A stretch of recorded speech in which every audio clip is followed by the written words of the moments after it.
தமிழ்நாட்டுக்கு நியாயமா சேர வேண்டிய நிதி உரிமையை கொடுத்தாங்கன்னா அதுவும் கிடையாது. குறிப்பா பிள்ளைகளுடைய கல்விக்காக சேர வேண்டிய நிதியை கேட்டா நீங்க மும்மொழி கொள்கையை ஏத்துக்கணும், மும்மொழி கொள்கையை ஏத்துக்கிட்டா பள்ளி கல்வி திருப்பி தர வேண்டிய 2150 கோடியை தரோம் அப்படின்னு ஒன்றிய அமைச்சர் ஓப்பனாவே சொன்னார்.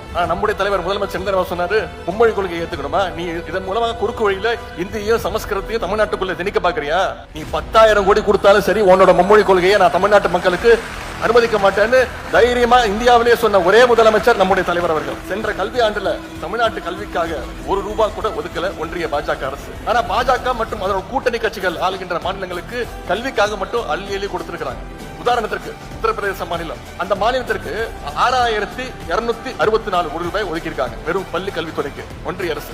தமிழ்நாட்டு மாணவர்களுடைய கல்விக்காக ₹1 கூட ஒதுக்காத பாஜகவோடு தான் இன்னைக்கு அதிமுக அடிமை கூட்டணி வச்சிருக்காங்க. காவிக்கு இங்க வழி போட்டு கொடுக்கணும்னு அதிமுக முயற்சி செஞ்சுட்டு இருக்கு.